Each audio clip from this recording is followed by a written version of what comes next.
Hi guys and welcome back to my channel, and if you're new here, welcome. Today we've got a slightly different setup, but I'm going to be starting a new little series on my channel which is going to be called Cook with Beth. Just a little FYI before we start cooking, I'm a shit cook, but I'm just going to be showing you my sort of easy, quick go-to meals that I find still really yummy without ever putting yourself at risk of food poisoning. So yeah, if you're interested, let's get started.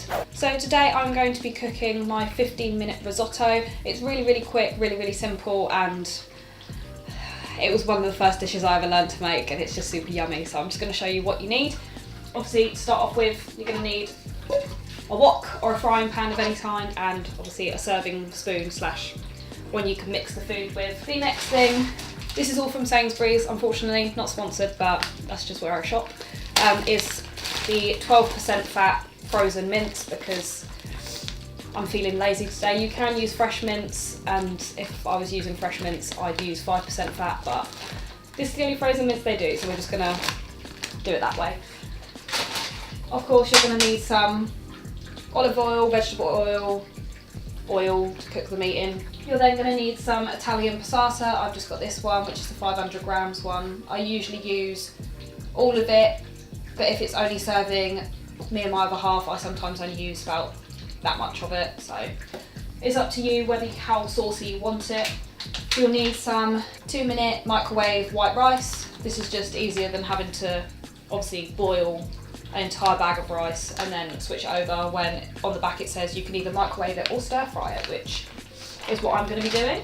You'll then need some soy sauce. I personally go for dark soy sauce because I prefer my soy sauce to have a lot more of a punch in my risottos, but I have gone for the reduced salt one because this is quite a salty dish already. You'll then need some mild curry powder just to give it a little bit of spice, because it's just how I prefer it. You can make it spicier and put obviously medium curry powder in, or if you are not a fan of spice at all, you can just put nothing in, but I personally like putting a little bit in. And then last but not least is garlic granules. This just, I think, sets off the tomato flavour quite well, and yeah, I put garlic granules in basically all of my food, so let's get started. So obviously we're going to start off with the oil, just about a tablespoon. I'm not going to be giving exact measurements because I don't work with exact measurements. I'm just going to turn it up to a medium to high heat just to cook the mince off quite quickly. This mince is quite good because you can cook it straight from frozen, so I'm just going to put a generous amount in there, and then we wait until it decides to cook. What you'll find with the mincemeat is it will cook down like any meat will, so that's why I said to give quite a generous amount, because as you can see I've only got a little bit in there, but that's fine because of the rice. It will bulk out the dish, which is why I love it so much, because you can use such a small amount of meat and still feed 2 to 3 people. The key thing is with especially frozen mince is to keep it moving, because it does go quite a mushy consistency after it's thawed out. You've just got to keep it moving so it actually turns into sort of a mince consistency when it's cooked. Now that the mince is browned off, you need to take your microwave rice and you just need to give it a good old squeeze and separate all the rice. And then you tear off the top and then just tip it all in. This rice is to serve too, but given that it's obviously being used for a risotto purpose rather than just by itself, this dish can serve up to 3 people depending on how hungry people are. Personally, my partner's quite a pig, so he eats quite a large portion, so this probably will only serve both of us. You just want to keep moving the rice so it doesn't burn,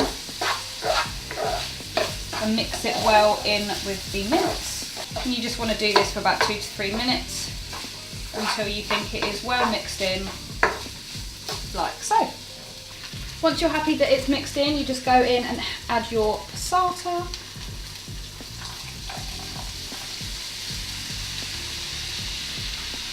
And try and spread it evenly in the pan, as I've learnt, but if you just dollop it in one place, it doesn't mix in very well with the rice. I start off by only adding half of the box, just to see where I'm at with regards to how saucy it is, and then I can always add in more if it's not looking saucy enough. But you just want to turn your cooker down to a slightly lower heat.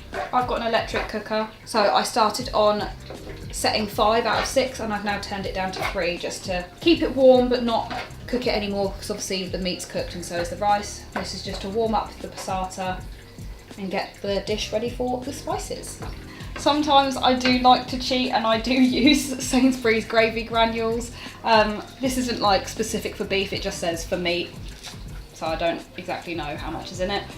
But if I just take a tablespoon, if I think it's a little bit too wet for my liking, because I do like my risottos obviously quite stodgy because that's how they're supposed to be, I do take a generous tablespoon and a bit and just add it to my risotto. Also, it's way easier than using a beef stock cube. So I'm just gonna mix that in. It gives a meaty flavour which takes a little bit away from the tomato, because otherwise you just end up with mince rice and it all tasting like tomato. So, and that has thickened that up very nicely. Next thing I'm going to do is go in with my dark soy. This one's a fresh bottle, which makes me very happy. I can't open.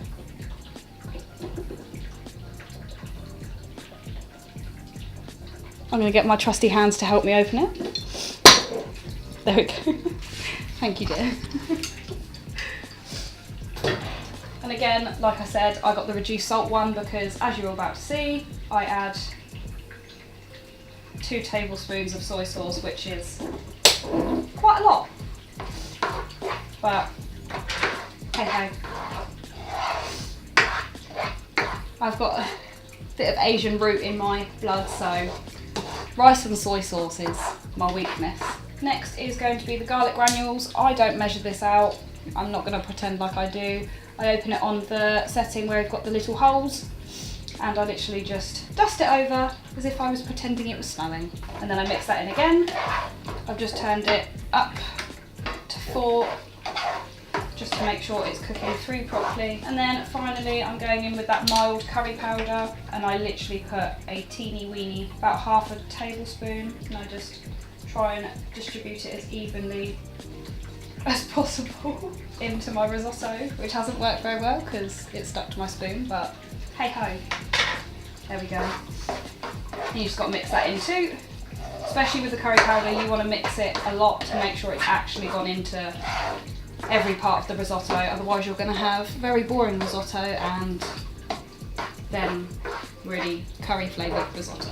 And then you could just leave your spoon in it and just leave that to sizzle away for a couple of minutes while you get your bowl ready. Now that I've left it a couple of minutes, it is gently simmering away, which means that it's done. Obviously the rice only takes 2 or 3 minutes to cook through, same with the mince, so I was just making sure everything was heated through, everything was mixed in and had infused with all the nice juices. I don't know why I'm trying to sound like a professional, because I'm really not. Obviously safety first, turn off your cooker, don't burn your hands kids, and then it's ready to serve. I've got my bowl. This is probably one of the better ones I've made. They never come out the same, to be perfectly honest, when I'm cooking. But it's still sloppy enough that I can call it risotto, but it's sticky enough that it's not like soup. As I mentioned earlier, my other half has a very large appetite, so he'll probably be eating most of this. And waste not, want not, definitely scrape everything from the pan into your bowl. And then this is down to personal preference, but we both enjoy putting cheese on top of ours. We use, again, Sainsbury's extra mature British cheddar.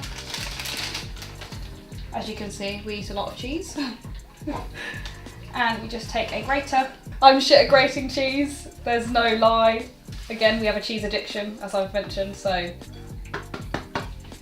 we both like quite a large amount onto our food. There's way too much cheese. Why do you keep talking in my video, bitch?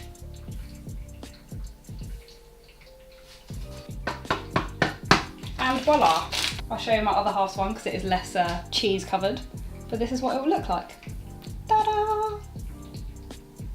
Thank you guys again for watching. Don't forget to hit that subscribe button down below, and if you'd like to see more very amusing come cook with me videos, then definitely leave me a comment or a like down below, and I'm gonna go enjoy my food now, so I'll see you in the next video. Bye!